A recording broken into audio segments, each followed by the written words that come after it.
Ladies and gentlemen, welcome to this debate this evening. As most of you know, 1 year ago this week, the European Union agreed to provide Greece with a loan facility of 110 billion euros. It was to cover a developing sovereign debt crisis. The loan was unprecedented. Greece was the first Euro state to receive such help. The loan was provided by EU national governments and the International Monetary Fund, as the European Central Bank was prevented from providing such help by the Maastricht Treaty. At the same time, the loan came with a memorandum, a now infamous memorandum, of conditions that Greece would have to meet to continue to receive each instalment of the loan. These conditions were to be monitored by the European Union Commission, by the European Central Bank, and by the IMF, the so-called Troika. So for the last year, Greece has faced quarterly loan installments and the physical presence of a Troika office in Athens evaluating Greece's economic performance. Today, many observers see the Greek loan and those later negotiated with Ireland and Portugal as being crucial to the survival of the euro system as we know it. The adjustments made by each of the three countries, therefore, are of importance not only to their domestic audiences, but also to the European Union and perhaps its most prized policy project. So it's appropriate at this point, this week, to stop and reflect on whether the loan to Greece is achieving its purpose. Is Greece undertaking the right reforms? Is Greece undertaking the reforms fast enough? And we should also, of course, look beyond the present to the medium and long term. Greece's ability to remain part of the Eurozone will depend in part on its growth prospects. The rate of growth will affect the debt ratio, of course. Our panel tonight is a trio of experts on this subject, and we are delighted that they've each agreed to participate. Professor Herakles Polemarchakis is a professor of economics from the University of Warwick. He gained his degree from Yale and also from Harvard. He was previously a professor at Columbia University in New York and at Louvain in Belgium. Professor Costas Meghir is Professor of Economics from the University College London. He's also co-director of the Institute for Fiscal Studies here in London. Sadly for us, he's about to move to be a Professor of Economics in Yale. Professor Nicos Christodoulakis is a Professor of Economics from the Athens University of Economics and Business. He gained his PhD in economics from the University of Cambridge. During the government of Costas Meghir, he held various public positions. In particular, of course, he was Minister of National Economy from the year 2001 to 2004 as Greece made its adjustments to life in the Eurozone. I'm very pleased to say that Professor Christodoulakis will be the chairman of the panel tonight. I'm going to join you in the audience in a moment. The format is that Professor Christodoulakis will say one or two words by way of his own introduction. He will then be followed by Professor Costas Meghir and then by Professor Polemarchakis.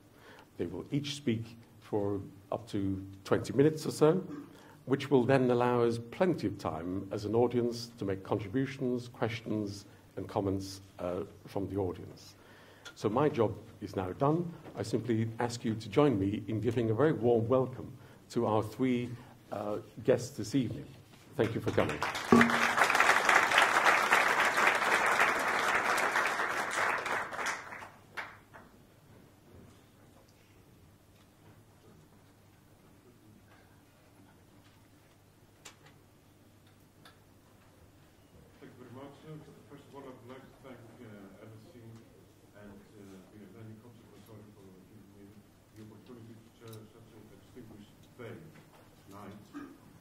Although the subject which we are going to discuss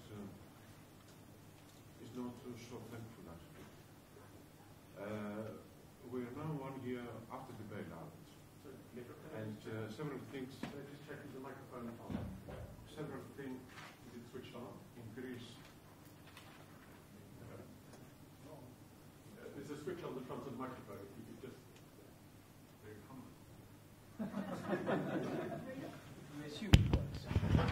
Thank you. Thank you. We are 1 year after the bailout took place in May 2010. Everybody at the time thought that that was an inevitable choice for the government, but 12 months of its application has sparked a lot of doubts about its efficiency and even more doubts in scenario how this is going to continue. For example, I think that there are two major issues surrounding the efficacy of the program and the way it is going to continue. The memorandum, which started 12 months ago, assumed that a fiscal rehabilitation is the first priority. But 12 months after its implementation, we see that revenues are stagnant, despite the fact that there has been a huge increase in VAT rate and also 2 or 3 emergency lump sum taxes. I think that we have a typical Laffer curve effect here, and I'm sure that the two professors we have together with us are going to explain how this happened. The second issue that was pledged by the memorandum was that the reforms that would be implemented would push the economy forward. But although we have seen quite a lot of effort spent by the government to this effect, we didn't see any serious inducement of growth coming out. The missing factor of the story is growth. If one takes into account the recession in 2009 and 2010 and the continuation of recession this year, we'll see that by the end of this year, the Greek economy will shrink by about 12%, which is a huge amount. Actually, this is the worst case that has happened in Greece after the war, and Greece has the fatal privilege of being the only country in the European Union with third year in recession. Almost every other country has escaped recession after 1 year. So I think that all these issues put some very agonizing questions. First of all, there is a huge question about the social cohesion of the country. We see increasing phenomena of disobedience, closures of enterprises, mass layoffs, and there is a lot of uncertainty accumulating in Greek society.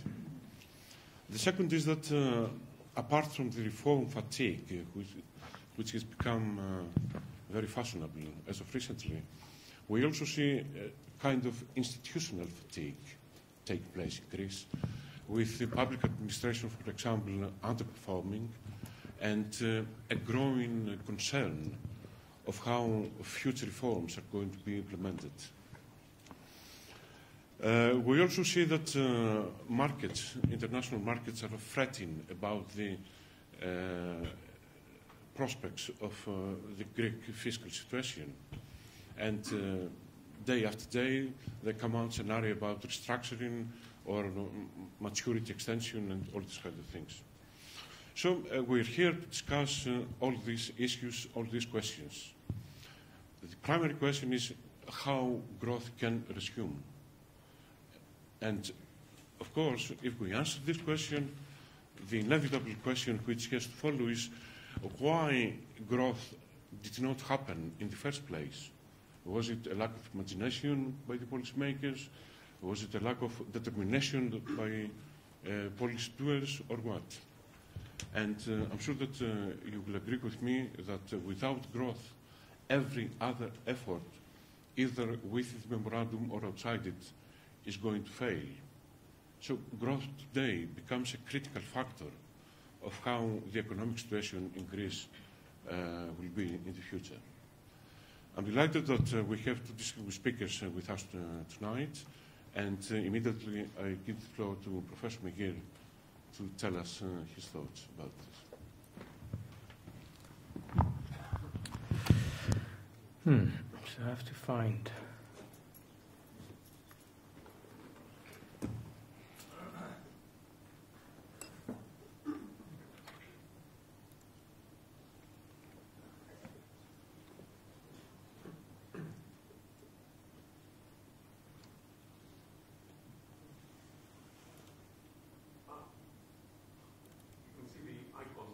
Yes, I can't. Ah, yes, I managed. Okay. No?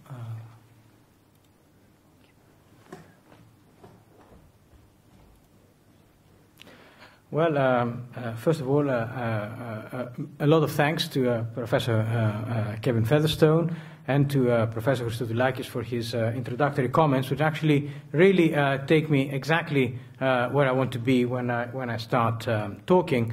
And you might kind of guess from my title where I'll be going, because I agree with a lot of the comments of Professor Christodoulakis. We were in a room close by here about, I think, 1.5, 2 years ago, talking about the Greek crisis. And then at that time, the real huge controversy was whether Greece should lower itself to accept any loans from the evil IMF. I think we've really gone past that. But at that time, it was almost a revolutionary idea that Greece could stoop so low and obtain loans from the IMF. Now we're in a different position. We're in a position that says, was that enough? Now, in order to be able to answer some of these questions, I really do feel I have to take you a little bit back to how we got there. I think it's very important to put things in context. So first of all, where are we? We are saddled with huge debts. I think it's at the moment calculated, if you factor in the new loans and you factor in the new levels of deficit and the decline in GDP, I think we're talking about 165% of GDP of debt. We have no access to financial markets unless we really want to borrow at 1,300 basis points above the German interest rate. That puts us around 16%. So I don't think that's effectively cut off from financial markets, which of course immediately says that Greece is in a default position at present. So we shouldn't kind of blind ourselves in thinking that we're not in a default position. We are. The structure, there's a deep recession, which was already mentioned, which of course adds to the problems of sustainability of debt. And the structure of the Greek economy and the institutional framework makes it one of the least productive economies in the EU. I think only Bulgaria has less productivity than Greece. So that's, I guess, the good things about expanding the EU. We've eventually found somebody of lower productivity. There is reform fatigue, but I think as we were discussing with Herakles just now, there's no reform fatigue. There is a resurgent intolerance to reform. The Greek citizens never saw a real reason to reform what they felt was a quite comfortable institutional framework with a lot of worker protection and huge state pensions and so on. So perhaps reform fatigue is not the right term, but reform intolerance is coming back. So how did we get there? Was it always like that? This is a bit of history. If we go, let's go first of all to the deficit. If we go to the 60s and 70s, that's the average deficits. Actually, in the 60s, we had surpluses. In the 70s, we had a 1% deficit. That's very healthy. You need to borrow a bit to invest for future generations. Infrastructure should be spread across generations. This is what happened to the deficit in the 80s, 90s, and the noughties, right? So out of control. And this is what happened to debt to GDP ratio. It went from a pretty healthy 25 to 30% of GDP in 1980 to, in 2009, so pre-crisis kind of, well, just beginning of crisis levels, at around 120% of GDP. And now it's heading to 160. Was that all invested? No. The investment part of GDP declined. Consumption increased. These were handouts. Doubling agricultural pensions, hiring people in the public sector, handouts before every election, and so on. So it's a pretty bleak picture of a systematic deterioration of the underlying figures in the Greek economy. So the Greek crisis is not a crisis of the financial markets. It's a crisis that was eventually revealed and came to a head because of the financial market crisis. You can see also how external debt increased enormously. In the 90s, we still had a lot of transfers from abroad. Part of it EU, part of it, I guess, workers and shipping. In the 2000s, our trade balance is still as negative as it was, even more negative, and yet net borrowing increased a lot from abroad, and net transfers from abroad just declined, worsening the situation. The Greek economy was becoming less and less competitive, and now locked into the EU, it had no way of correcting that through some depreciation. I just want to point out part of the problem. Part of the problem, of course, is that Greece is unable to raise income tax, to raise tax revenue. This is the key number here. While the average EU 27 country raises about 13% of its of GDP in taxes, with approximately the same, more or less, tax system, Greece only raises 8%. Just that difference was enough to cover the deficit in the public finances in 2007. And that figure is not improving, as Professor Christodoulakis implied. Now, the other thing that's happened, the increase in VAT does not seem to be translating into increased revenues.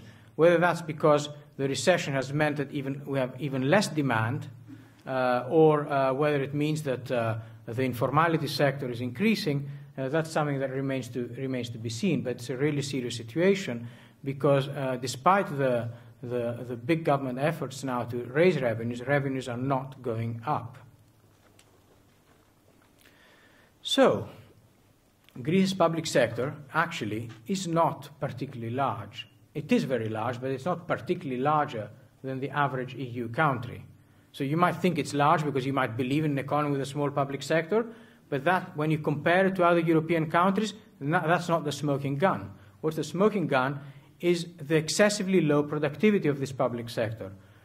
I have a couple of examples here. For example, the PISA scores, that's the scores of performance in education, are the third lowest in the OECD. However, we have the highest teacher-to-student ratio in the OECD. Of course, because these people are just hired. They're people who don't do particularly well in their studies. They register their names for being hired as teachers. They are hired as teachers. They never want to be teachers. They don't have any particularly good training. The result is bad education and huge expenditure. Relative to our GDP, we have half as many universities in the top 500. Now, these are just examples. Examples are everywhere: the judiciary, the health system, whatever. In addition, Greece is ranked as the most corrupt country in the EU. Transparency International has a kind of let's call it a transparency index that is lower than, it has to be, low is bad in this context, lower than Romania, lower than Bulgaria. Now, one of these manifestations, of course, is tax evasion. And this reduces the tax base and shifts the tax burden. Now, the problem with tax evasion is not only a revenue problem, it's a problem of distortion of the economy, because it's an effective subsidy to activities that are not easily visible by the taxman. So it shifts the activity towards what I think are low-tech and low-growth activities. People say that we don't have to worry about deregulation of, say, the labor market for large companies because we do not have large companies in Greece. Well, exactly. We do not have large companies because we price them out. We price them out both with the tax system and the regulatory framework. The justice system is incredibly inefficient. It takes, on average, about 820 days to resolve a commercial dispute. The average OECD is not that small. It's still 520, but it's not 820. That means that you have an economy where the contracts cannot be enforced by law, by the law courts. And when you cannot enforce contracts, an economy cannot operate properly. Greece has one of the most rigid labor markets. Part of this is reflected in the fact that there's very low female participation, much lower than the average EU 19, low part-time work, but look at this, very high hours. Greeks who work a lot of hours and they are very unproductive. That's the problem. We have 70% of productivity per hour relative to the rest of the EU, not the EU 25, the EU 19. Now, I'll come back to this in a little while, because I need to advance. At this point, we have to address what's going to happen. A group of us, Dimitris Vagianos, Nicos Vetas and I, wrote an article in the FT and quite a lot of stuff in the Greek press arguing that with a systematic set of reforms, Greece need not restructure or default on any of its debts. Perhaps we were a bit romantic. Perhaps we had greater faith in the willingness of Greek society to reform. But what seems to be the case now is that we're reaching a point where we have continuing and deepening recession, not deepening, but continuing a recession at a very deep level. We have an increased intolerance to reform, and we have almost a breakdown of social cohesion, as Professor Christodoulakis just mentioned. So we need to rethink this. Now, I don't like to put this in writing, but I'll just mention it for graphic effect. We would have all been much better off if the debts and reparations imposed on Germany after the First World War had been forgiven. It is not always the case that you want to drive the debtor to the ground till you squeeze every last penny. Sometimes all parties are better off if they agree to reduce the debt, because this improves the position of both parties effectively, because one side is going to produce more and will be able to repay at least a decent proportion of the other side. This is the position that we are taking. Now, let me just try and justify this position, and also try and address the issue of incentives and what Greece has to give in return. First of all, at present, when we equilibrate at around 165% of GDP, we will be paying 10% of GDP every year in interest. Most of that abroad, or a large proportion. Some of it to Greek banks, but a large proportion abroad. So there will be a continuous bloodletting from the Greek economy. Indeed, in order to service the debt, Greece has to run at least a 3% surplus every year, assuming we end up with a growth rate of 3%, which is completely far off at the moment. At the moment, we have a decline of 7%. So basically, we're in a situation that de facto we're not really solvent. Now, we do not want a default situation, because that will be completely catastrophic for everybody. We do not want Greece to wake up one morning and say, I'm not paying anymore. There will be bank runs. The Greek banks will go under. Credit will disappear, both from the Greek banks and from abroad. And there might be a Lehman kind of effect induced from sovereign debt. That does not imply that an orderly and agreed restructuring is not on the table and on the cards and a feasible solution to work things through.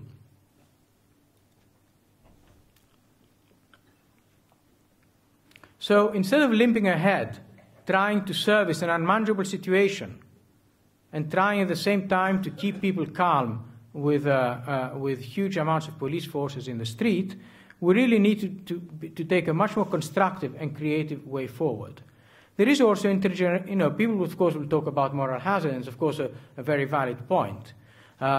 However, there are, as I said, extraordinary circumstances where, exposed, you have to forgive part of the debt. We must not also forget that those who are called to pay the debt are not those who have benefited from these huge deficits of the 80s and the 90s. It's the young generation who has to repay what the old generation enjoyed. Now, how should this be done? The Eurozone countries need to accept that there should be approximately a 50% haircut and then a restructuring of the rest of the debt to make it longer term. I believe they can afford this, and they can afford to do this for Portugal as well. I also believe that Spain is fundamentally solvent, so I do not believe that this will lead to a chain reaction requiring the equivalent support for a country like Spain with only 60% of debt to GDP ratio there. I think there the issue is not an issue of solvency but more of a liquidity, and when growth returns to Spain they'll be able to service that. Now, there will be losers. As I said, chaos can be avoided by a firm stance by the EU governments to support parts of the financial system. Foreign banks will lose some, but that's fine. They take risks, they should lose. Otherwise, what's the point of choosing Greek debt, which had a bit of a premium on the other countries? It was not underwritten. So some losses there can be taken and can be absorbed. The Greek debt is not that huge in terms of EU GDP. Some losses by private investors are fully justified. They took risks. However, Greek banks which have large investments in Greek bonds, partly because they were asked to buy them, will need support, both to maintain their capital adequacy ratio, to avoid a run, and to keep credit running in the Greek economy. If banks are not supported, credit will disappear. Now,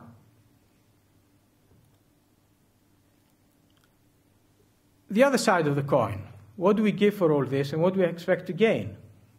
Clearly, this is not supposed to be yet another party for the politicians to have tons of money to give out in handouts. The haircut must not be outright forgiven. They should be transformed to bonds written under English law. Excuse this minor detail, but it's extremely important. Held by the EU and accumulating interest. What English law buys you is that the bonds are effectively enforceable in English courts. No Greek government can just decide to default on them, and because the foreign courts would then be able to freeze at least foreign assets. Which is not the case now. Which is not the case now, because apparently 90% of debt is Greek. Yeah. Greek law, so yes, they can do anything they like. anything. Which means they can also do this.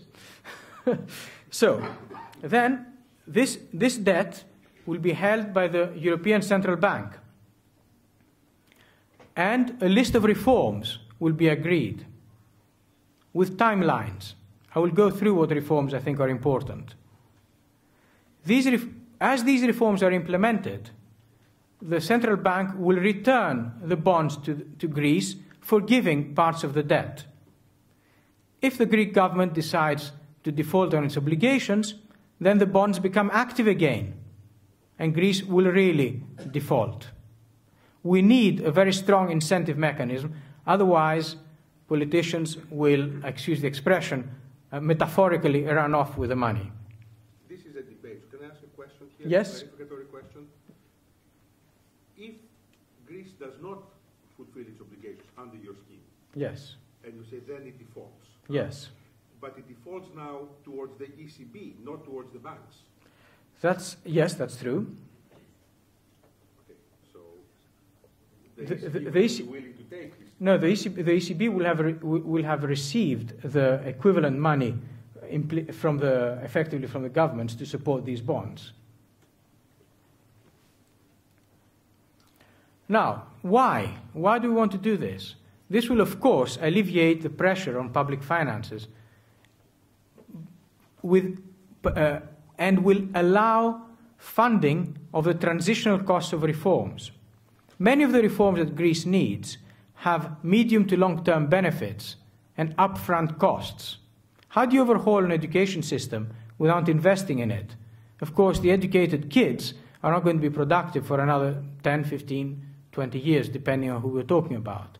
How do you overhaul a labor market without offering some kind of social insurance? So you've got the upfront costs, but you've got the longer-term flexibility of benefits.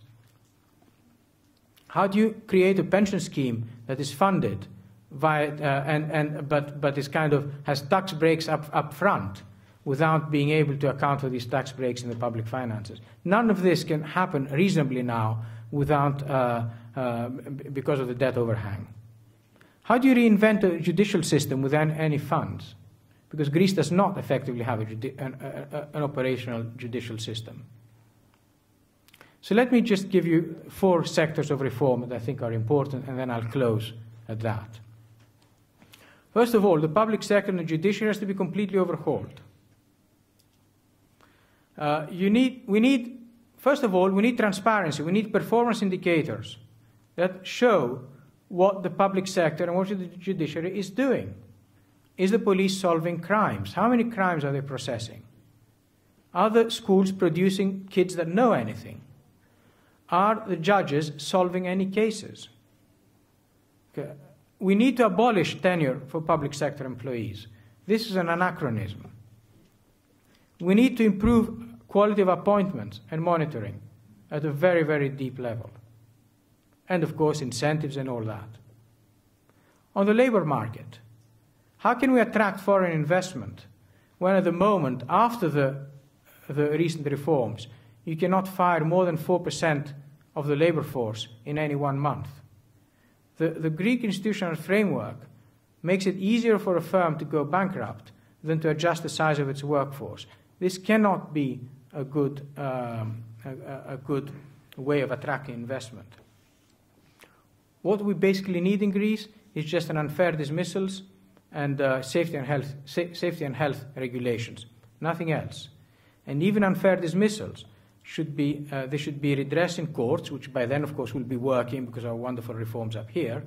But there should not be a forced reinstatement of the workers. There should be competition in the product markets and the service markets. So this opening up of professions has to continue. It's basically stopped, and compromises have been generated, like the profit margins of pharmacies. Why? Why all these vested interests? There's no point. We don't need them. Education has to be completely overhauled. I've been talking about this ever since I wrote a report for the Greek government with colleagues George Koupis and others, when we talked about overhauling the education system and the labor market back in just after 2004. We need an excellent early education system. All countries around the world are looking at early childhood development, from Chile to the US to Africa. Only in Greece we don't seem to have that debate. We need to decentralize and introduce performance measurements. We need to allow schools to hire and fire teachers according to performance. And we need competition among schools. Kids should be able to change schools, and when they change schools in the public sector, they should take their funding with them to induce competition. And failing schools should be closed down. We need a pension scheme, a proper pension scheme, not just increasing the pension age from 58 to 63 to 65 to 67. In a modern democracy, people have to have the option to choose when to retire at their own expense, not, of course, at the expense of anybody else. So we need a fully funded scheme that offers, where people can invest in tax-exempt accounts. Anybody who lives in the US or the UK knows exactly what we mean. And, of course, you need some kind of a social insurance scheme there for low-income individuals. We need a health system that operates. So, you know, unless you're... as we know, in Greece we're supposed to have a public scheme, but we don't really. You know, people bribe doctors to take care of them and so on, the famous brown envelopes.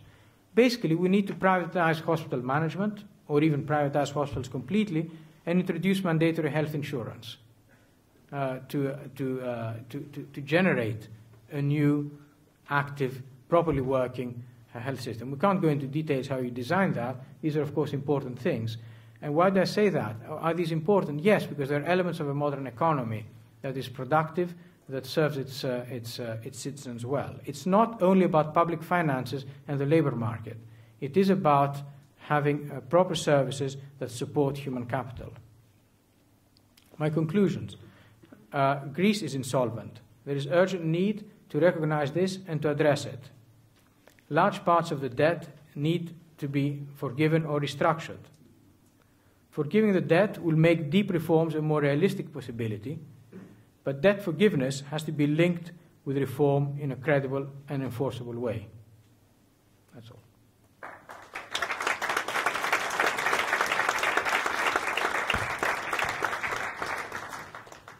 Thank you very much, Professor Meghir, for the very analytic speech you gave on what Greece needs to do, and also for the historical data that you brought to our attention.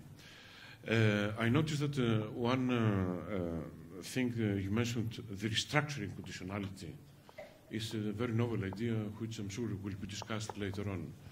Now I give the floor to Herakles Polemarchakis to give us his views on what Greece should do in order to return to growth.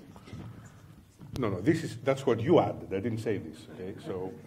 Okay, so it's my turn to thank Professor Featherstone and the organizers for setting up this academic debate. And in expressing my thanks, I cannot help but at the same time have make the sad realization that such a debate takes place here, but it doesn't take place in Greece.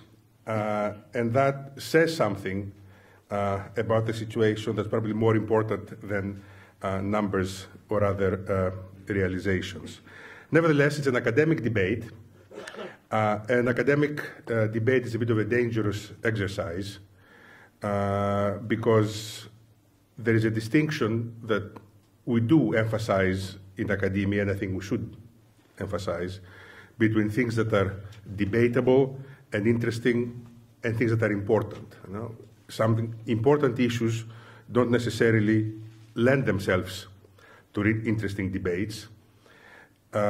So as you are debating, we should keep in mind that the situation is important in the sense that it is the welfare and the dignity of 10 million people that are involved. And that's something that we should keep in mind in discussing these issues. So, is there anything to debate about? My point is that Professor Meghir went through a list of reforms. I think most of us would agree that these reforms are necessary. We can discuss the issue of the restructuring. My first observation is that there is very little to debate. I think there is agreement as to what is to be done, and the issue is why it is not being done. Now, let's take the questions one by one. The restructuring. Now, it has taken center stage of the discussion. In the public discourse in Greece, restructuring is the word of the day. And I'm not sure this is correct. I don't think it's the major problem the country faces right now. I'm not disputing the arithmetic. that Professor Meghir put up, but it is not an issue for the very short run. For the very short run, it is we all know that the funding requirements of Greece are covered for the next 2 or 3 years by the memorandum. As a friend of mine who works in a hedge fund, I should admit, pointed out, he said that's the wrong time for Greece to restructure, since they're still getting more money in than they are paying out. So if they want to restructure, they should wait for the moment when they start paying out more than they are getting in. You understand, Greece does not have a primary surplus yet. If you don't have a primary surplus, it means that you are getting more in, okay, than you are paying out. So it's the wrong time to restructure. And there is a sense also in which Greece is too small to fail. It will create too much of a disruption for the financial system if it is allowed to fail, and in particular if it fails in an unorderly way, then the cost that would be involved in allowing Greece, through help from the European Union and the International Monetary Fund, to finance its deficit, even for a period beyond the period of the date of 2012 or 2013, until which the obligations are already covered. Now, so I'm going to leave the restructuring aside. I'm going to leave it aside, as I said, because the needs are covered until 2012, as long as the European Union is convinced to provide the necessary support for the banks and the additional funding that will be required after 2012 for another 3-year period. I think the IMF would be willing to provide support, provided they see reforms being undertaken in the right direction. So I don't think that restructuring is the issue to be concerned with right now. So let's go back, let's go to the questions concerning the standby arrangement and the infamous the memorandum. I think it was unavoidable. We can start asking, we can pose questions as to whether it became unavoidable in October 2009 or in March 2010. I think in retrospect these are details. If one looks at the numbers for the long period prior to 2009 and where the country found itself in the end of 2009, 2010, recourse to the standby arrangement was not, there was no alternative. It had to be done. And we should, it is true that there was a reaction, there was a negative reaction towards the idea of the IMF at the time. There were quotes there were even, I heard people mention that when some Greek delegation mentioned the possibility of going to the IMF, Sarkozy is supposed to have said, this is not Botswana, so that's, it probably shows you the kind of understanding that he has of the situation, but anyway, so I think it was unavoidable, and one should not make the mistake of comparing what the memorandum did or what it does with what we would have liked the situation to be.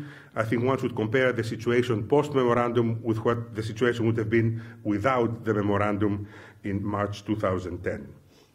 Now, what is the content of the memorandum? The memorandum had two components.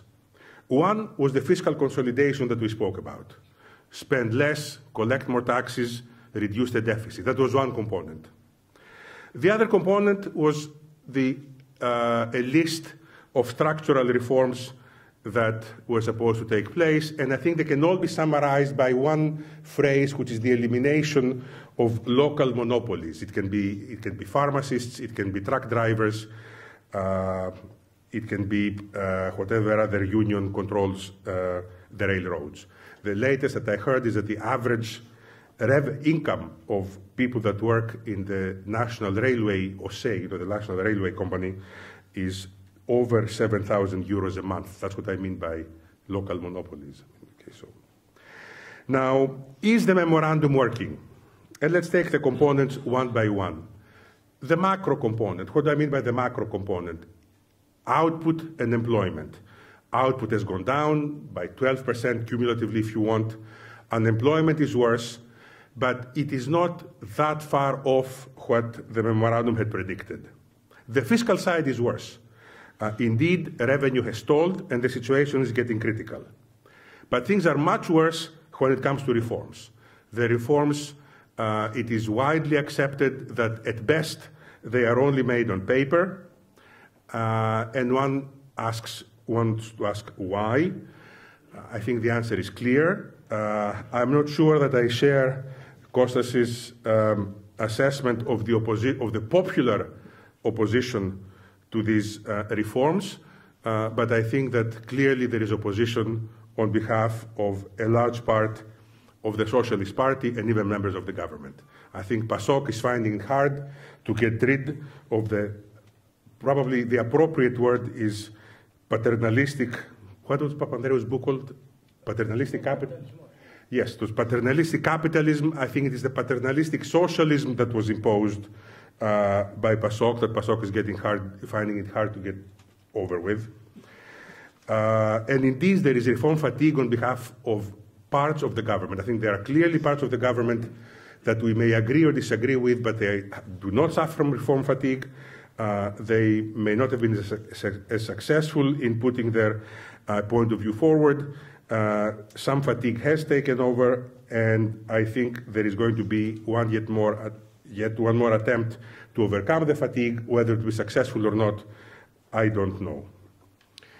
Now, the question is, so I'm repeating, the memorandum had two components. It was the fiscal consolidation with its macroeconomic consequences, and there were the reforms. And I said where I think we stand on those three.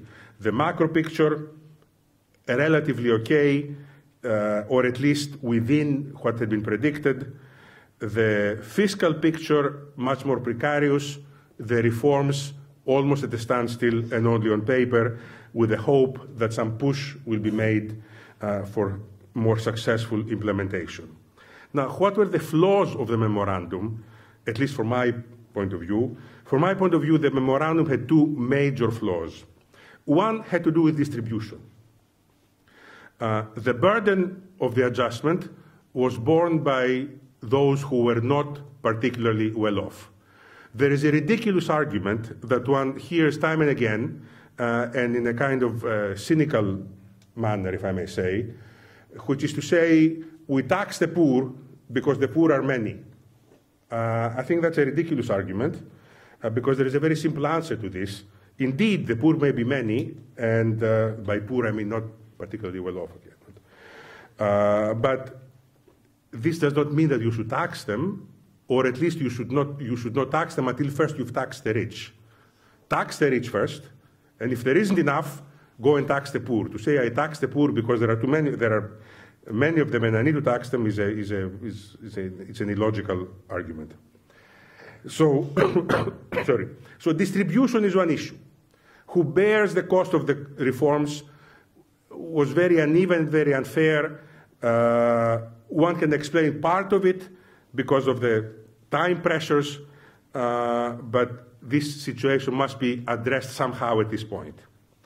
The other, and that's where I want to raise as a question both to Costas and to Nicos, and of course to the audience, is that there is a problem, there is something that bothers me with all these lists of reforms that we are talking about. Nobody, I fully agree, and nobody, I think in his right mind, would disagree and say that these reforms are not necessary. We need them if there is going to be growth in the long run. What bothers me is the short run. That is, even if these reforms were, suppose the memorandum was implemented impeccably, suppose the reforms were going ahead at full pace, I still don't see that they would become effective quickly enough to pull Greece, to pull the country out of the recession that is going on right now. So something must be done for short-term output, and one cannot rely on the impact of these reforms to take effect. So this is, I want to leave with this as a question. I don't know the answer for it, but short-term increase in output and growth is what I think must be discussed, and that's where we stand. Okay. Thank you.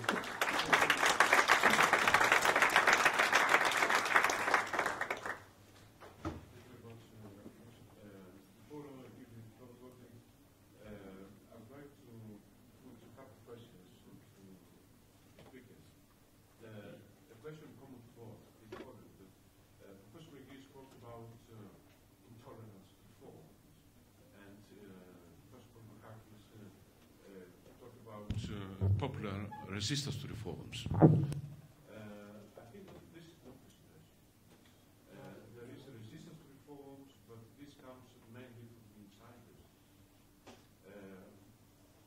Polls which are published in Greek newspapers show that the majority of Greek citizens support reforms, especially reforms which are going to keep down prices or are going to bring more growth to the economy and so forth. So I think that we do not have a universal opposition to reforms, but particular sectors which are opposing them because they wish to keep the status quo, which is a different question. Now, this is a common question. The individual questions are the following. First question here is on this restructuring conditionality. I have the impression, although it might be very interesting, I have the impression that this is more or less the same as described in the operation of ESM, which is going to take place in 2 years' time. Because ESM is going to have the capability not only assessing the viability of public debt, but also imposing fines or penalties to foreign member states. So I think it's more or less the same idea. So in some way, this is going to happen anyway in 2015, under the aegis of ECB and the European Union. If it happens now, as you described, it's very likely to bring about a lot of shocks to the Greek banking sector, which is going to reduce credit, as you said, and this is going to be detrimental to growth again. So I'm afraid that by doing this now, we are in a vicious circle, because we're going to growth, we're going to structure, this is going to take very low value of credit, we're going to fall more into recession, which is where I am. Now, the question to Professor Polemarchakis is the following. I agree with you that with what you said, that in the long run, everything is right to reform and to make it but we run the risk in the short run that some reforms may be procyclical. So we need some anti-cyclical policy in order to grow. My question is, which is such a policy? And secondly, why such a policy is not being thought over when the memorandum was compiled?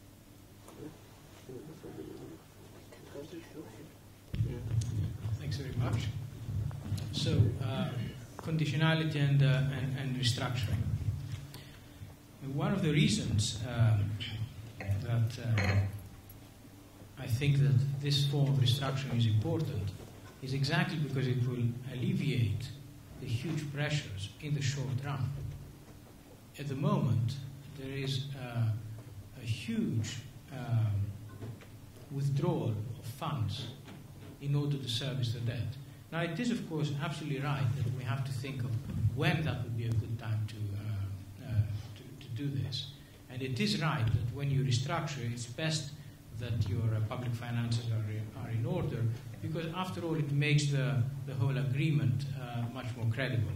So perhaps, perhaps you know, the timing issues has to be carefully thought through, particularly since we still have support. Of course, this support are loans, and they have to be paid back and serviced and so on. So ultimately, you know, even if some time goes back, we will have to deal with the issue. There will be a huge debt overhang and a huge servicing of interests, which is going to inhibit any reform program. And that I believe I'm believing more and more. The point is this: how do you get the Greek economy and the Greeks to accept these kind of radical reforms that are required to make the economy competitive? And how do you manage the short run? Well, I think in order to do that, you have to address the huge debt overhang.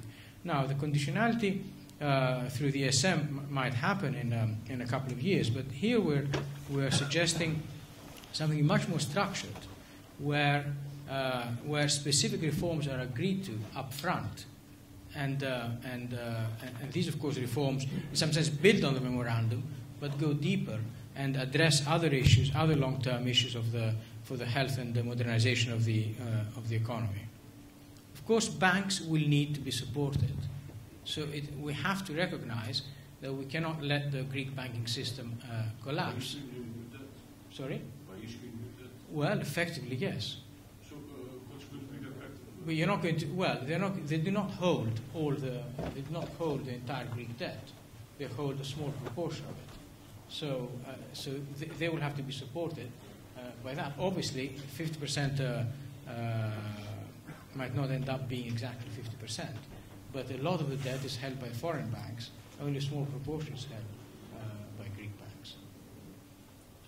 But most of the foreign banks will be paid fully, or at least almost fully by next year.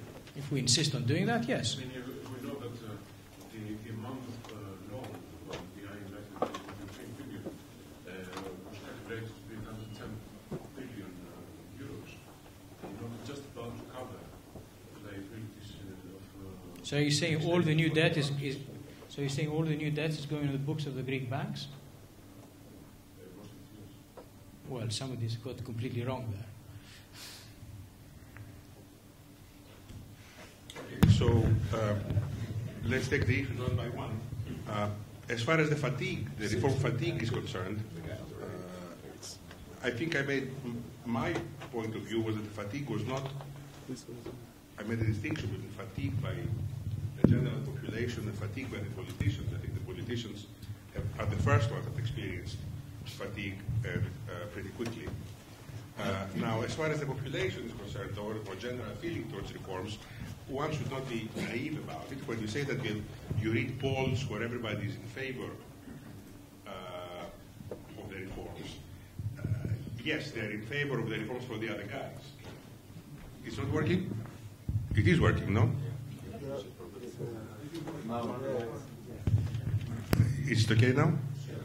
Okay, so I'm saying that the polls which indicate that the population, the general public, is in favor of the reforms, I'm afraid reflect the fact that when asked, people answer abstractly. They say, yes, I'm in favor of reforms. One only has to watch the news programs when it comes to opening up the various professions, and they all say why they are all in favor of the professions opening up, except for theirs, because it has peculiarities and particular features that don't refer to all the others. So I think this doesn't reflect much. Now, as far as the restructuring pressure is concerned, there is no pressure right now. We are not paying right now. We are receiving money right now. So I don't see that as far as the short run is concerned, structuring or restructuring is going to make any difference. For the medium run, I agree with you, this calculation should be done. Okay? But as long as the IMF and the European Union support the banks and they pay our debt, I don't think this is the issue to be concerned with. Now, to go back to the memorandum and why these the measures that are necessary to kick off growth were not discussed, I think that it was one more instance of the IMF believing that by some miracle the private sector would step in and take up whatever room has been vacated by the public sector, and I don't see it happening, and I'm not convinced that it's going to happen. As far as measures that could be used to generate an increase of output in the short run, I think that the bind in which we find ourselves is that there is no way to do things that will increase productivity and generate output unless you're allowed to borrow. Now, somehow you have to convince people that it's the one last time that we are borrowing, but of course that's not very easy. A friend of mine who does economic history told me that the kings of England would convince Genoese bankers to lend them money to fight their wars by giving them the right to come and collect taxes themselves. Of course, they would kick them out once the wars were over, but okay, at least In the short run, they would give the loan, and then they would come in and collect import and export duties. So they would, that is, I'm talking about earmarked taxes to pay back earmarked loans for specific activities. I think that's something that could be discussed, but I understand it's exercises on paper, but I don't see anything else more concrete. When the IMF, in its memorandum, put in that output was going to start decreasing again in 2011 or 2012, if one tried to find out why, what feature of the model, what feature of the argument led to this upward turn, they simply put it in by hand. Because they believed that the IMF, that the private sector would step in and take up the place that was vacated by the public sector. It was a pure statement of faith and nothing else. Well, when it comes to be implemented, I can tell you many people who are interested to benefit from the earmarked loans, but I know very few people who can contribute willingly to earmarked taxes. So I think we put the same problem again. I think something has been done exogenously to generate growth, but I think that we discussed this quite a bit between ourselves. Now it's time to give the floor to discussion. Please identify yourself when you're given the microphone, and we shall collect 3 questions at a time to be answered by Professor Meghir and Professor Polemarchakis.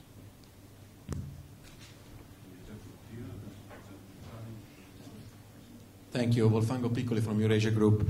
None of you mentioned anything about privatization. That was a trick that Papandreou used in March to get the 1% discount.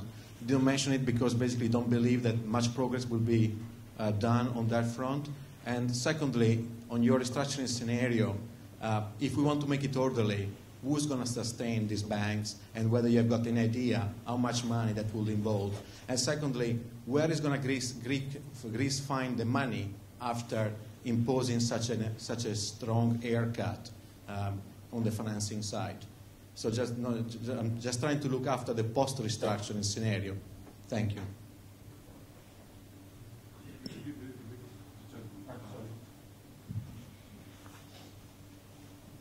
Yeah, Bernard Casey from Warwick University and the Hellenic Observatory. I wanted to talk about floodgates which could be opened, and I take up some of the suggestions that Costas made. I think one of the things one needs to be concerned about is actually who does own this Greek debt outside Greece to begin with, and an awful lot of that appears to be tucked into the commercial banks of Germany and France, according to what I see. And if Greece does, in fact, default or partly default, who is going to bear some of the cost of that? Now, I thought Costas was slightly cavalier in suggesting that that could happen. One of the reasons why the Germans have been so very resistant to allowing a default is because it then exposes their own banks to the kind of toxic assets which are actually buried away there, which they don't want to recognise. I also think that Costas is perhaps a little cavalier about suggesting, well, we can sort out the holdings of the Greek domestic banks, because their holdings for themselves are large, and if the Greek domestic banks are also threatening to default, that is going to have a knock-on outside Greece amongst banks which are related to them. I can think about banks, for instance, in Cyprus, which are pretty big. The other floodgate which I'm also worried about opening is actually the floodgate that is associated with the pension reform which Costas proposed. I'm a pensions economist in my spare or main time, actually. And Costas sort of recognises, well, pension reform costs money. Moving to funded pension schemes is very expensive. There are things called transition costs, which people like me are always worried about. The fact that you're taking in money into private accounts, but you've got to pay out money to current pensions. look at what happened at the December Council of Europe, where a whole number of countries, 9 countries I think, had been begging the European Council to take account of pension reform and could they relax the growth and the Stability and Growth Pact conditions. And the Council said yes for a few of them. It refused the case to heavily indebted countries with heavy fiscal deficits. That's exactly what the situation that Greece is in, so they won't give any concessions on that if their latest decisions have any precedence. So, 2 floodgates.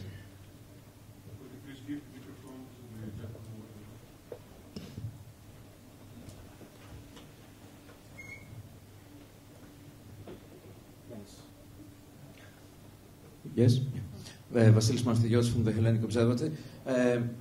I take the point that we need structural reforms and we need to reform many aspects of the Greek economy and the Greek society. But what I want to ask you is about the, going to the point about the short-run solutions to the problem. One of the things, the proposal by Costas Meghir, was about having external conditionality. Up until a couple of years ago, we thought that EU conditionality doesn't really work, and what we need is a crisis. I remember the conference in Yale talking about the external, there's no alternative kind of crisis effect. And now we're talking that the crisis didn't work, we have reform fatigue in Greece, and we need again conditionality. I'm very skeptical about that. I want to bring to your attention that Greece does have a competitiveness problem, but over the last 15 years it has been growing faster than any other country in the EU outside Ireland. And it has been converging in terms of productivity with the EU average. So even with all the structural problems and deficiencies, we have been quite successful in growing. So maybe the problem we're facing now is a problem that comes from the fiscal situation, so we need fiscal consolidation, but actually what we really have is a negative demand shock. And as we know from the old economics, supply-side problems are dealt with supply-side measures. Negative demand shocks require the F word, the fiscal stimulus. So is there a role for the EU and for the Greek government to pursue through the EU a fiscal stimulus in Greece? Thank you. Many interesting questions. It is, I think, quite clear in my mind that if a restructuring takes place, some of the debt, some of the existing debt will have to be taken up from the banks, particularly the Greek banks, by the relevant EU authorities. So they will have to raise funding in the international markets backed by the EU, and they will have to inject capital in the Greek banks. There's no doubt about that. If they let the banks go in Greece, that would be a real disaster. I have to, of course, look at the evolving numbers that Professor Christodoulakis mentioned to see how much they're actually holding. All this idea is predicated on the fact that however huge the Greek debt is for Greece, is actually a pretty small part of the, if you like, EU GDP.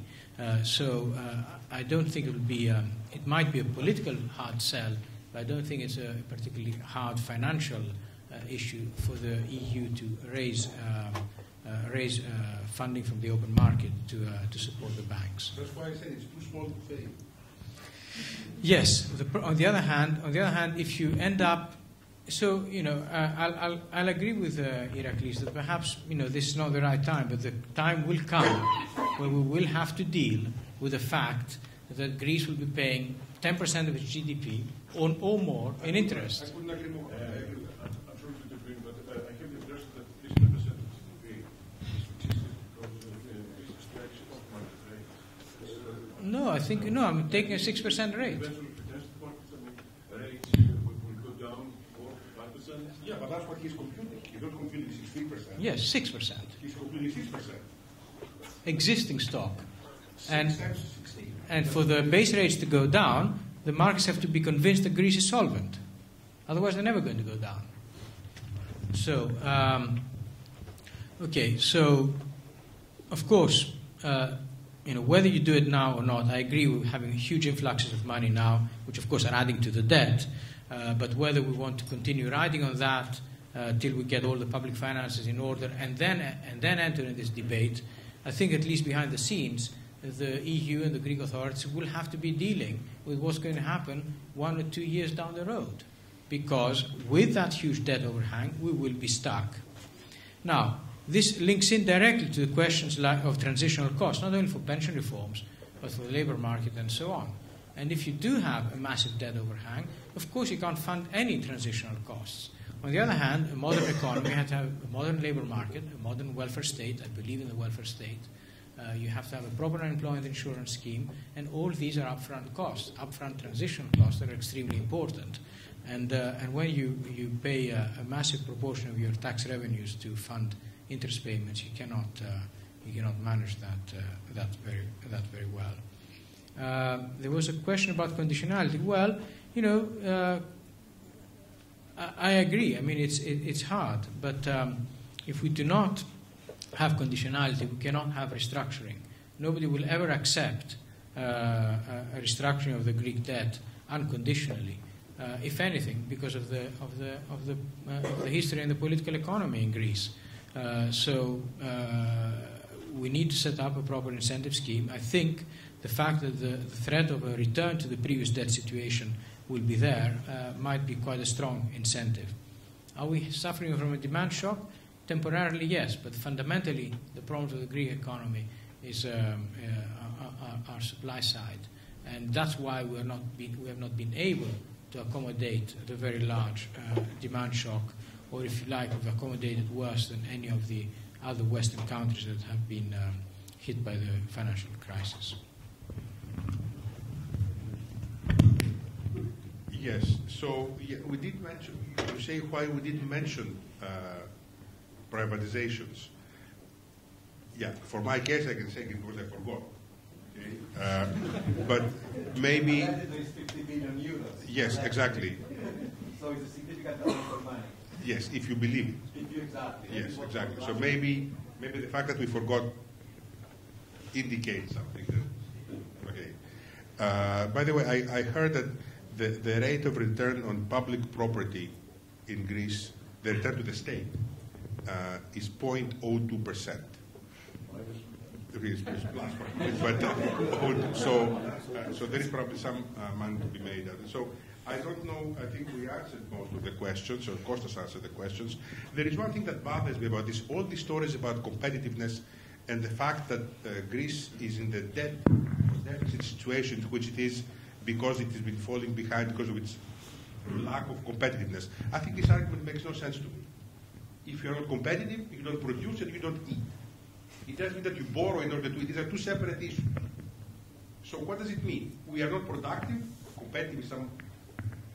When one starts getting involved in this type of discussion, you've heard words like competitiveness I never heard of when I was doing academic economics. Now I learned what it is. I'm not sure I understand exactly what it is, but why does it explain in any sense the debt situation in which Greece finds itself?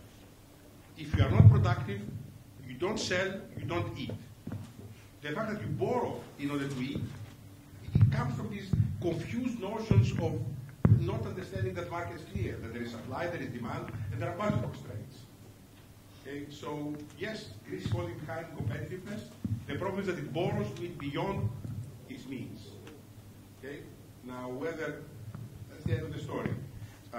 And as far as the banks are concerned, yes, I think part of a package that would see Greece through the debt situation would involve transfers to banks that to hold them up, otherwise the collapse of credit in the country, that would be disastrous. As part of the package that would have to be negotiated for the situation to go on for another 3 years. Thank you very much. Now we go to the second round. Ian first. Thanks. My name is Ian Beck from LSE.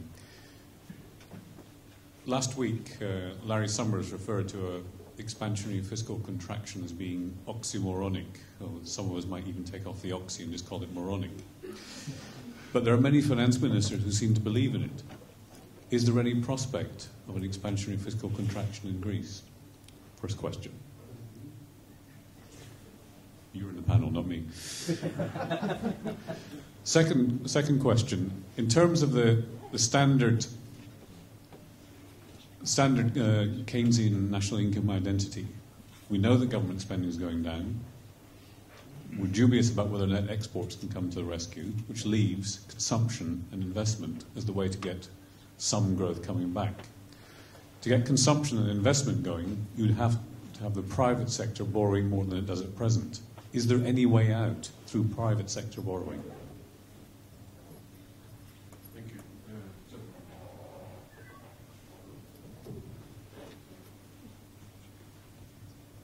Thank you. Neil McMurdo from the Treasury. I think both of you agreed with the concept that growth is central to the debt dynamics, and secondly, that structural reforms are central to getting the growth. Where I noticed the biggest area of disagreement was whether a debt restructuring helps or hinders that. I just wondered if you could expand on that point.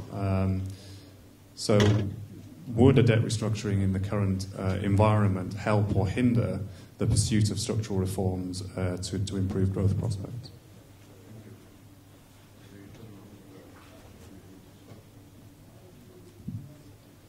Good evening. My name is Georgios Barzoukas. I'm a student here at the LSE. I would like to ask mainly Professor Meghir, because you've talked about reforms. Do you think that it's mainly a problem of lack of political leadership rather than reform fatigue? Because everyone knows reforms are required. There are some social groups which are against it. But Greeks do know that reforms are needed. Do you think that the problem is mainly with not having politicians which are up to the task and want to take the risk to go about these reforms?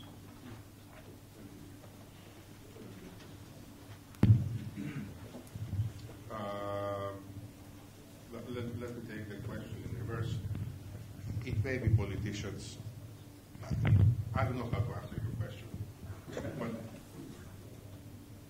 analytically, one cannot think. What can you? You are asking whether the public is tired of reforms, or whether it is tired because it's not inspired by politicians not to be tired. Maybe. I don't know. I'm saying that you're saying that the politicians are not making a convincing case to the public. They're not inspiring the public. Yes, that's for sure. Now, as far as the restructuring, I don't see the connection between the restructuring and the reforms right now. As I said, my problem was the short run versus the longer run impact of the reforms. Now, I don't know if Costas thinks that the restructuring, if it was done, would hasten or impede the reforms. I don't even know how to think of this problem. And by the way, the fact that there is German opposition to the restructuring, this is not clear, because there are voices coming out of Germany which are in favor of haircuts and which are explicit about the private sector paying a bit, at least some of the price of the restructuring.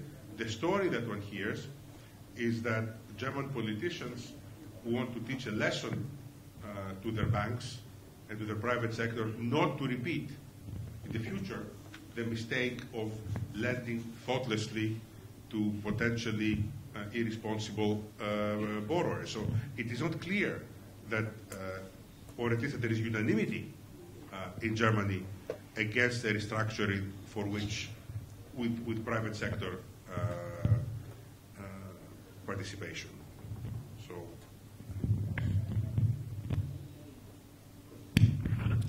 Well, Machiavelli once said in The Prince that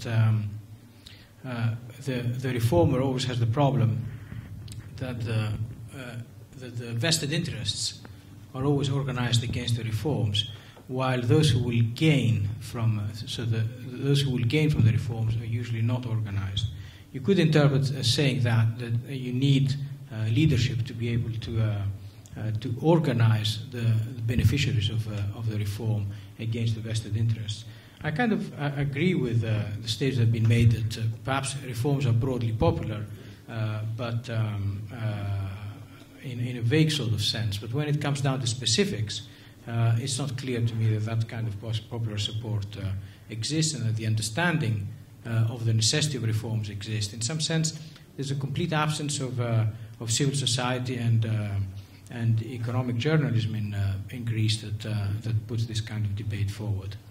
Personally, I believe that debt restructuring, at least in the timed the right way, would help the reform effort for two reasons. First of all, it would release some of the pressure from public finances to fund transitional costs of a reform program, and secondly, of course, it would come with these conditionalities, so the external pressure for such reforms. So you're kind of creating a mechanism to compel the Greek political world to proceed with these reforms and make them at the same time more feasible in terms of funding. I think it's about to cover it. Yeah. Thank you. Just a minor comment on reforms. I think that during the last year there have been some reforms taking place in Greece. There has been a major social security reform. There have been some reforms liberalizing professions, at least to some extent, somehow. But still, out of these reforms, we didn't see growth coming out. So, these type of reforms, how can we expect growth to come out of structural reforms and growth coming out from one day to the next? Well, 1 year passed. 1 year passed. 1 year is a long time in politics. But the situation in Greece is extremely uncertain. So even if you would expect, some kind of effect within the couple of years, because of the overall uncertainty, I don't think that's a particularly attractive time to invest in Greece. Perhaps. Or it's not viewed as such. Now let's continue with.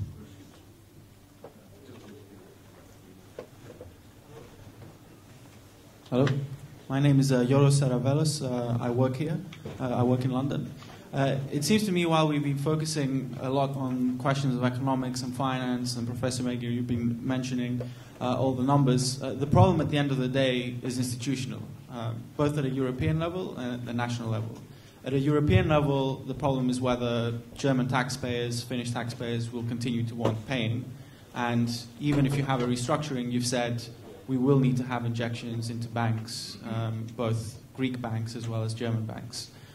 So my question is, to what extent do you think they will be willing to do that? Because if you look at, say, what happened in the Finnish elections last month, public opinion has moved completely the other way, with the True Finns nationalistic party voting against Finland supporting reforms. So I see that as a big problem at a European level. On a Greek level, it's institutional problems. Everyone knows the reforms that need to happen, but they're not happening, and we've touched upon possible causes, leadership, interest groups. And I'd like to direct this question to Professor Christodoulakis, because you've been in Greek government. So with your experience, why is there institutional failure? Why do we not get these reforms, and how can they be overcome? Do we need to change the Greek constitution? Do we need to have someone externally come in and tell us what to do? What do you think the binding constraint is to make these changes? Thanks.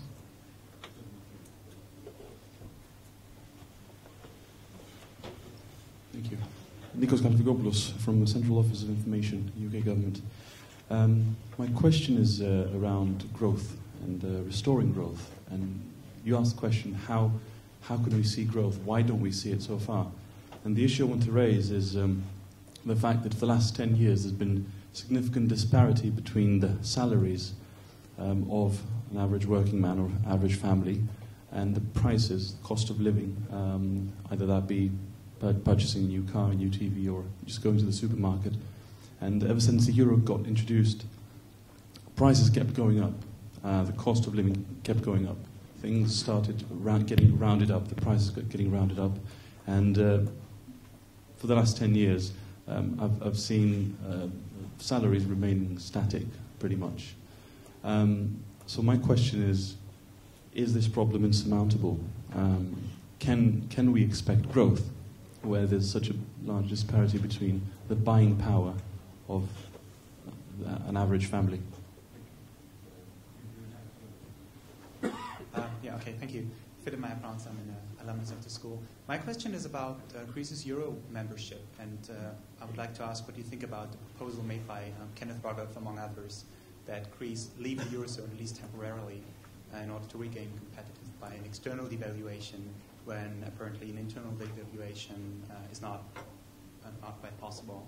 As we heard about, reforms are not being made and so on. Thanks. Can we get another question?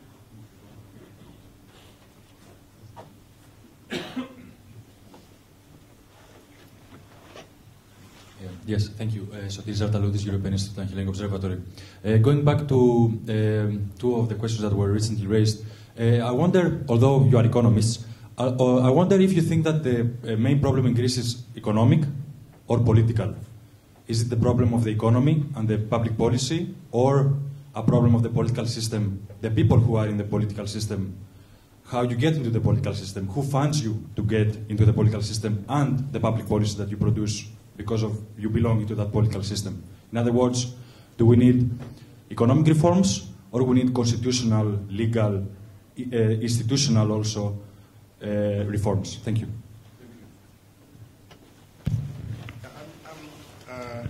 Since this is a summing up round, I don't understand. It seems to me that whenever we cannot say something clever about a question, we say it's institutional or political. I mean, when you can make a sharp statement and say something that is exactly the point, then you say it's economics. Now, to say it's institutional or it's political, it means we don't know what to say about it. And that's my feeling about it. So I don't know. This statement would say it's an institutional problem, means we don't understand it. Now, and if we don't understand it, there isn't much we can say about it. I think that this question of Greece leaving the euro for a while indeed was discussed, but it was discussed at a very theoretical level. I don't think it was ever discussed seriously. And from my point of view, it will not be a solution to the problems, but yeah, I kind of agree. I mean, what does it mean to leave the euro? What happens to the debt? Does it remain in euros and then it shoots up by about 50 or 60%, or do we kind of drachmize it and default on the debt as well? Both of these. Yes, of course. So it's like either a complete default or you're saddled with even higher levels of debt. So I don't think that's really on the agenda. It's not also on the political agenda. Yes, I think the other. Yes, will it happen? Can it happen? Well, the point is that I think, as I tried to explain before, there are some times that both debtors and creditors can gain from a restructuring of debt. So if both parties are going to be convinced that that's going to be beneficial, then yes, it can happen. There I have a question, though. I can understand this when it's a large country. So I understand that the creditors of Germany, okay, might gain from the German economy taking off and being able to pay back the debt. But when it's a very small country that is involved, then it is hard to see what the gain would be. The argument works both ways, because both the losses from the restructuring and the gains are small. So I'm not completely sure how it cuts. They are small, but they are not affected by what you do. But anyway, that's... I think they are. Well, I think that the issue of delaying the reforms is becoming very critical, and to explain it, it has many aspects. I can tell you from my experience in the late 90s and early 2000s, at that period, there were two things that which are not present now. First of all, it was the prospect of joining EMU, and therefore the cost of money and fiscal stability and monetary stability was prompting new investment. So the sense was that everybody had something to gain from the reforms. So it was quite easy to persuade both the outsiders and the insiders to accept the reforms. Such a situation does not exist today. And even more so, I think that what Professor Polemarchakis said in his speech is also true. The memorandum started the measures of fiscal rehabilitation from the less well-off. So it created a category which was opposing any further measures which were taken. I think the situation would be very different if reforms had started from public utilities, for example, as the government tries to do now, or reforms were started by privatizing very expensive public entities, and the revenues were used in order to reduce debt. I think that this would have created a more positive feeling in the society. But the sequence of reforms was the other way around. So first, the government, I think, created a lot of opposers in fiscal measures. So now, when it comes to the core of reforms, it has too few allies to pursue the reforms. So the situation is very difficult. That's why I believe that it is growth which may act as a catalyst for further reforms. Otherwise, we may get stuck into a situation where reforms do not take place because of the recession, and the recession remains because of the lack of reforms. This is a very dangerous situation. There is a last question which we take, and then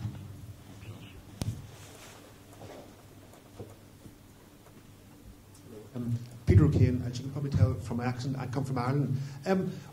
Leaving aside the technicalities, which I would regard as very plausible, I think maybe there's a need to look more widely and politically.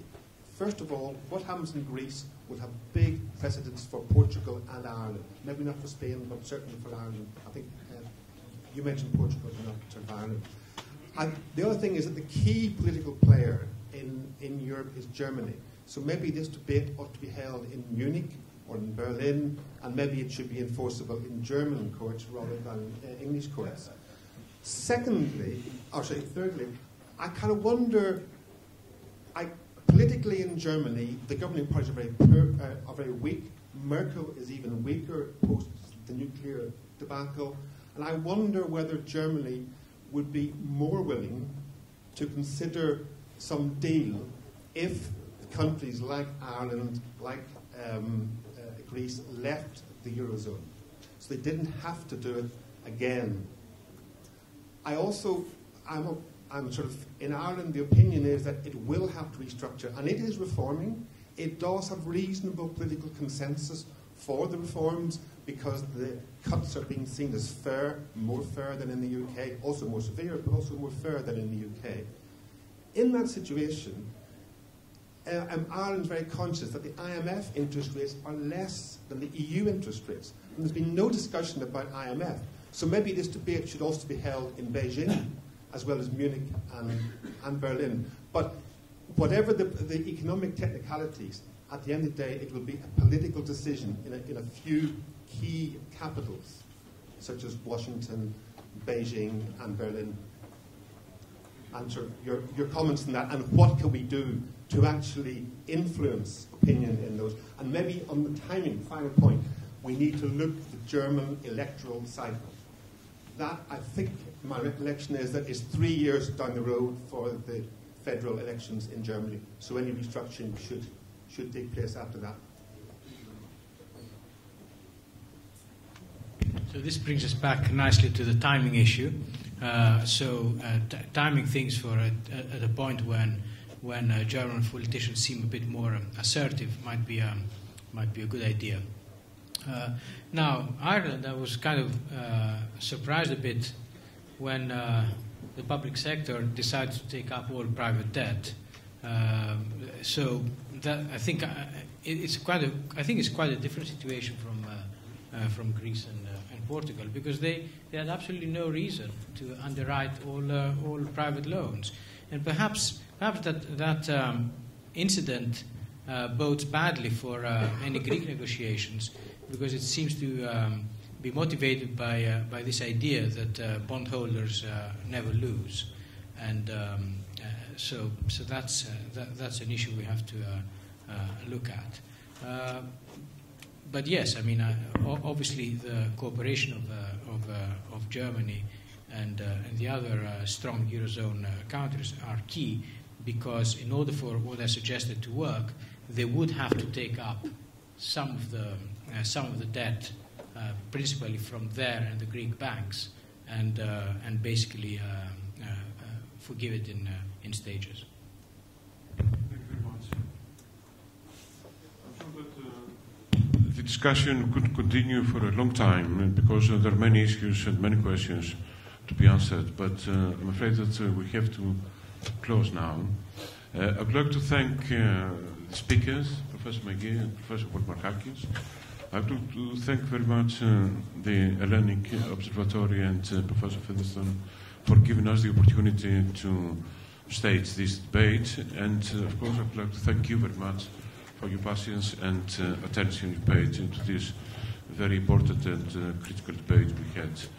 I just wish that in a year's time we shall be here again, but having to answer some more optimistic questions, supposing that we shall have some growth, and how this growth can be extended, not invented.